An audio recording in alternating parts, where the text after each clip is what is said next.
It was 27th of July last year. I boarded on the flight to a place far away.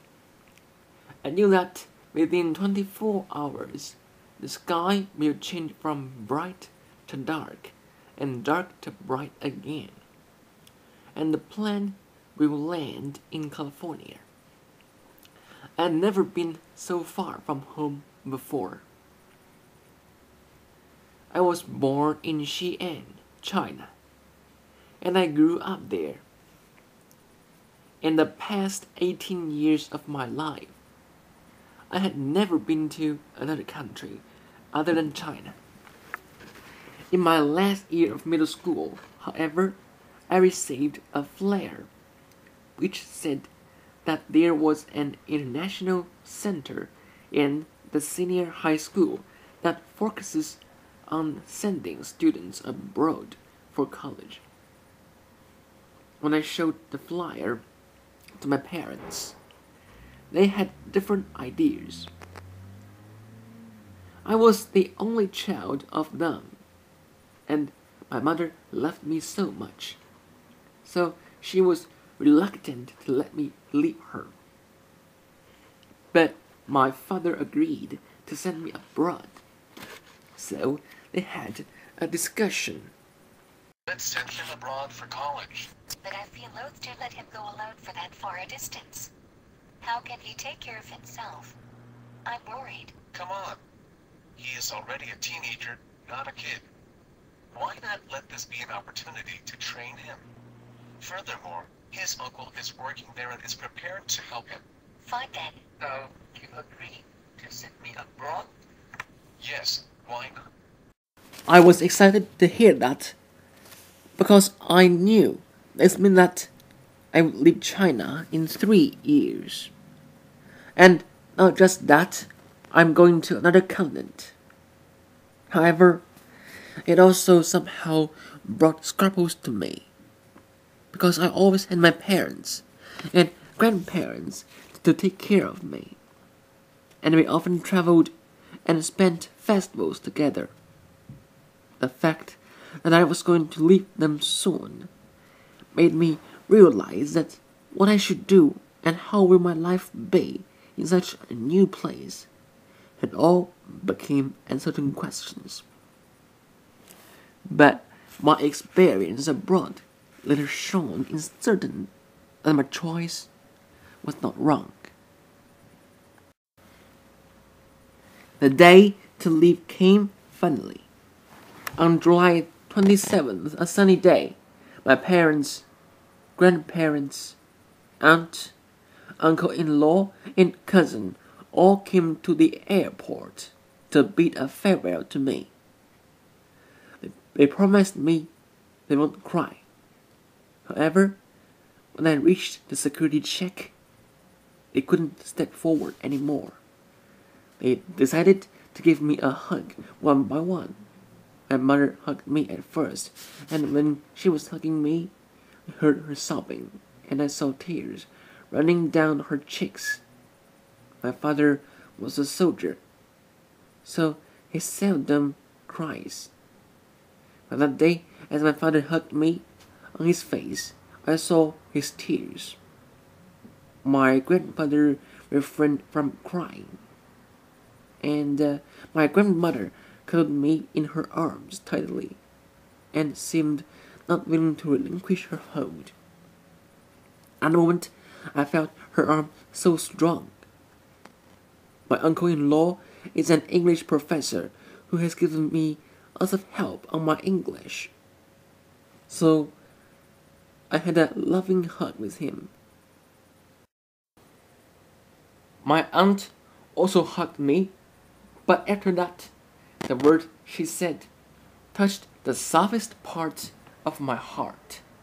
She said, Xinsheng, you will always be the best.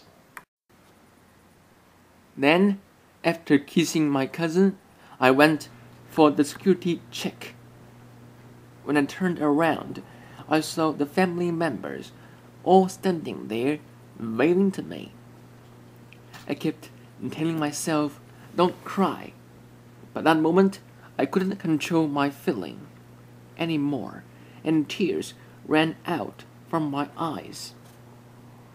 I remember that I cried all the way until I settled down on the plane.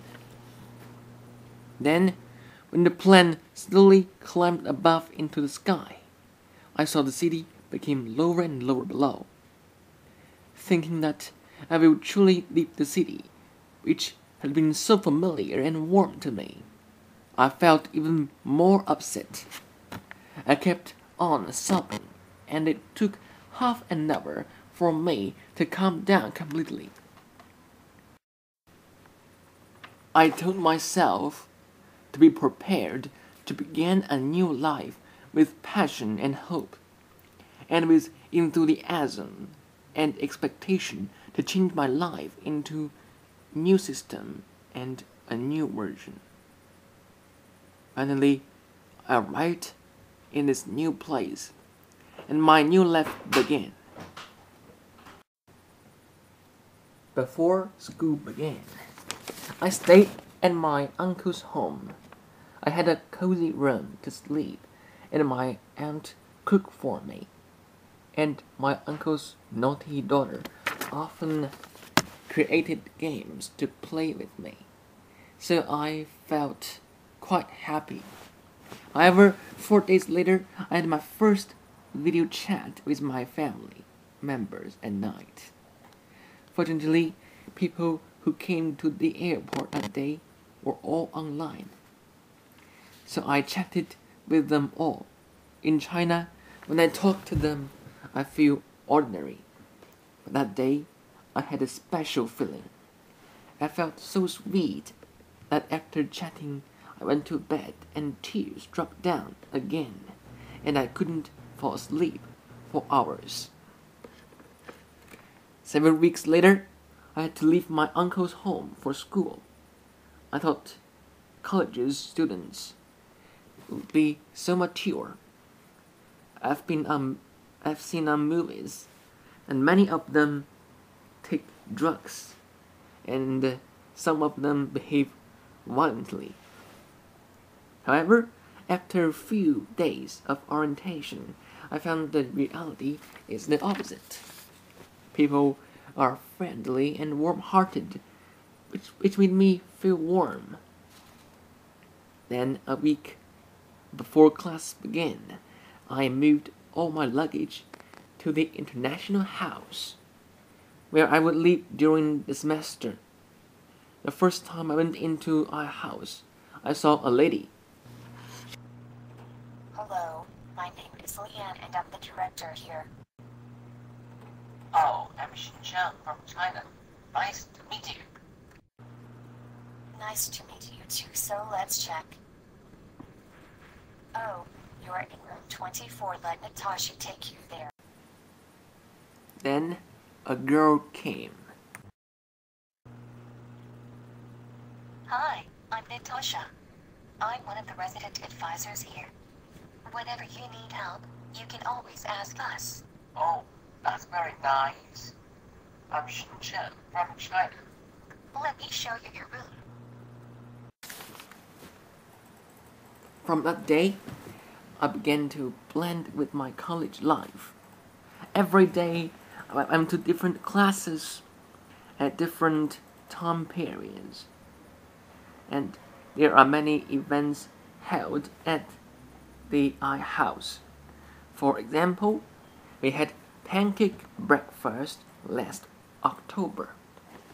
In the pancake breakfast, we invite people outside to the iHouse and provide them with food from different countries. In the event, all of the iHouse residents will choose a job to serve the guests. I chose to be the beverage preparer, whose duty is to serve people with the corresponding beverage as they ordered.